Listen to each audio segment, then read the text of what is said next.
Réincarnation de Mégatron sous les ordres du Nikron, le personnage dont nous allons parler aujourd'hui a marqué la fin de la G1 et bon nombre d'histoires depuis cette époque.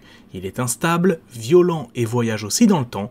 Aujourd'hui, on parle de Galvatron. Galvatron a été introduit pour la première fois dans le film d'animation de 1986, étant avec Unicron l'antagoniste principal du long métrage. Lorsque Mégatron est grièvement blessé lors de la bataille d'Autobot City, Starscream l'abandonne à son sort dans l'espace, le laissant dériver avec d'autres Decepticons. Il finit par rencontrer Unicron qui lui propose de reconstruire son corps, en échange de quoi il devra trouver la matrice et la détruire. Mégatron accepte et est donc modifié en profondeur, devenant ainsi Galvatron, nouveau leader des Decepticons. Sa première action est d'aller tuer Starscream, faisant usage de son nouveau mode alternatif, un canon, remplaçant le petit flingue assez ridicule des premières saisons. Il désintègre son ancien second et reprend donc les commandes de son camp. Il fait ensuite route vers la Terre et s'attaque à Ultra Magnus, nouveau possesseur de la Matrice.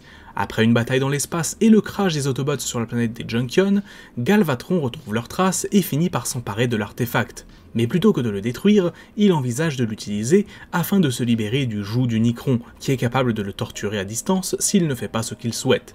Après l'échec de son plan, il se retrouve à l'intérieur du corps du Nikron et y affronte Hot Rod, qui parviendra lui à reprendre la matrice et à libérer son pouvoir afin de sauver Cybertron.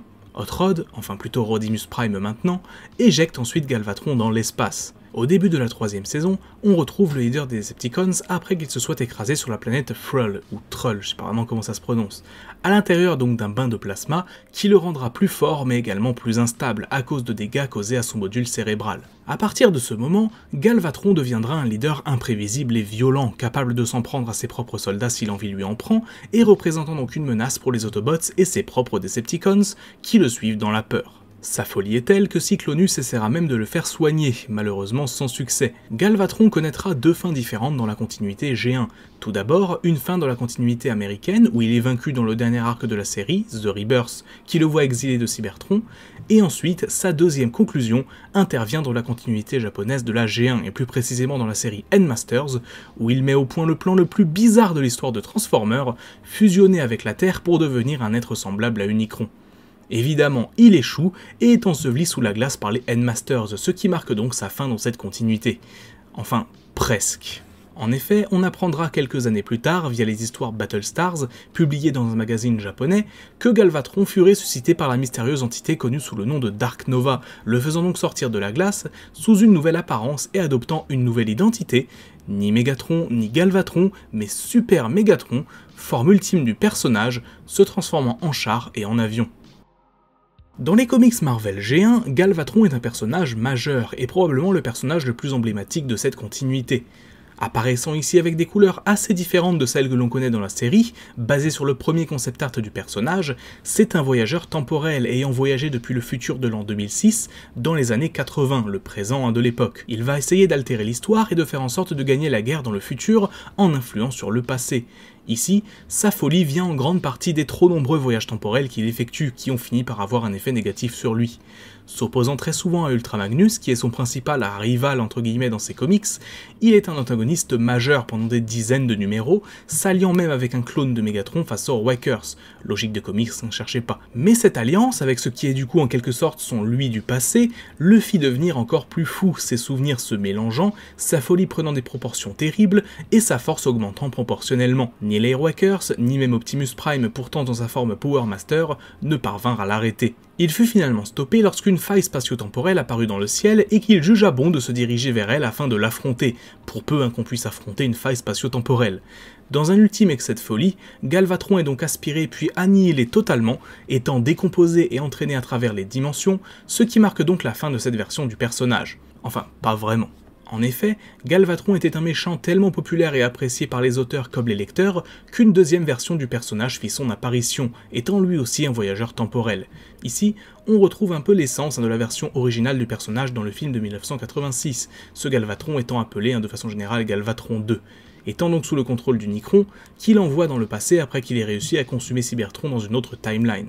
Étant asservi et devenant progressivement aussi fou que le premier Galvatron, cette seconde version du personnage fut défaite par Fortress Maximus qui l'enfouit dans un lac gelé, un peu à la manière de ce qui s'était passé dans Endmasters. Il sera de retour dans les comics Regeneration 1, reprenant les comics Marvel là où il s'était arrêté, dans lesquels il affronte une nouvelle fois son rival de toujours, Ultra Magnus.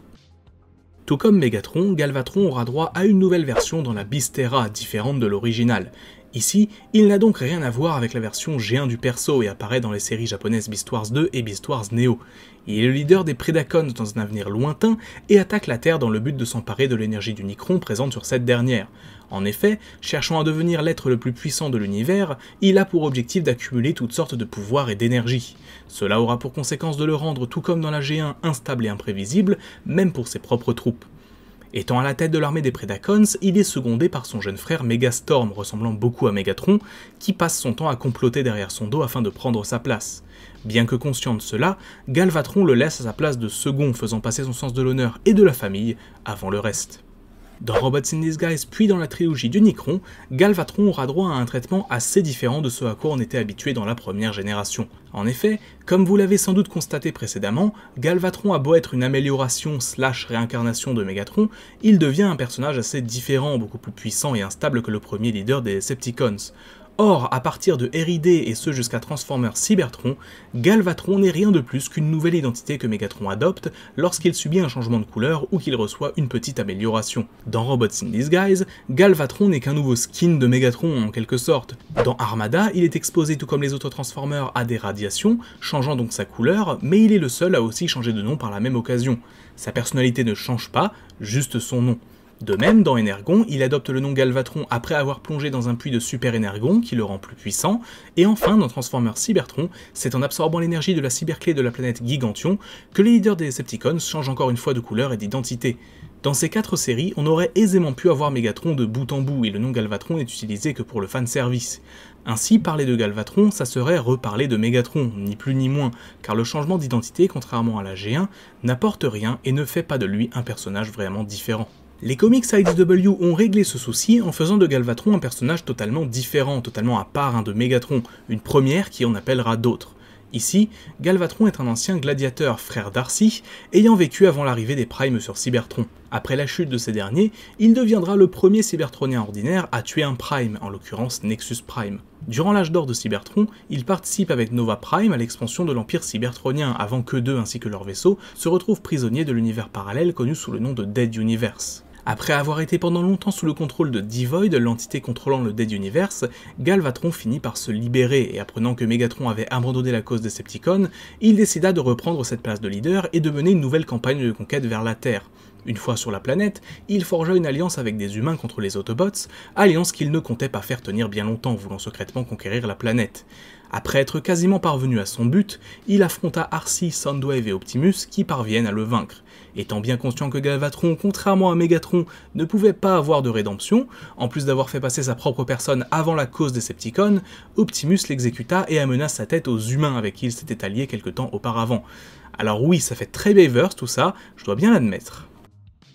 Dans la continuité alignée, donc l'univers des jeux War for Cybertron et de Transformers Prime, Galvatron n'apparaît pas mais est mentionné dans l'encyclopédie The Covenant of Primus, où il est là aussi décrit comme un personnage différent de Megatron, un ancien gladiateur, une origin story vraisemblablement similaire à celle des comics IDW. Galvatron fit ses débuts dans l'univers des films en 2014 dans Transformers Edge of Extinction. Cette version du personnage reprend le principe de réincarnation de Megatron, étant ici un Transformer construit par le KSI et dont Megatron a réussi à prendre possession en secret, un drone sans âme se transformant en camion. Mais si son apparence physique change ainsi que sa manière de se transformer, Galvatron reste en réalité Megatron, d'ailleurs ce nom a été donné par des humains et ne sera pas conservé par la suite. D'ailleurs, si on peut se demander comment Galvatron est redevenu Megatron entre le 4e et le 5e film, la nouvelle forme du leader des Decepticons et son mode alternatif pourrait être un petit clin d'œil au fameux Super Megatron de la G1. Enfin, la dernière apparition en date de Galvatron a été en ce début 2021 dans la série War for Cybertron Earthrise sur Netflix. Lorsque les Decepticons arrivent dans le Dead Universe, Galvatron apparaît à Megatron, via ce qui semble être un portail spatio-temporel. Visiblement, il est ici sous le contrôle d'Unicron et essaye de s'en échapper, étant ramené de force dans son univers d'origine par le frère de Primus, une intrigue qui sera, peut-être, explorée plus en profondeur dans la 3e saison de la série, Kingdom, qui devrait sortir cet été. Qu'il soit la réincarnation de Megatron, une forme améliorée de ce dernier, ou bien un Decepticon totalement différent, Galvatron est un antagoniste majeur du multivers Transformer. Si ses apparitions ont été assez limitées ces dernières années, nul doute qu'il finira par de nouveau être sous le feu des projecteurs, car il est l'un des ennemis les plus puissants et les plus imprévisibles auxquels les Autobots ont dû faire face.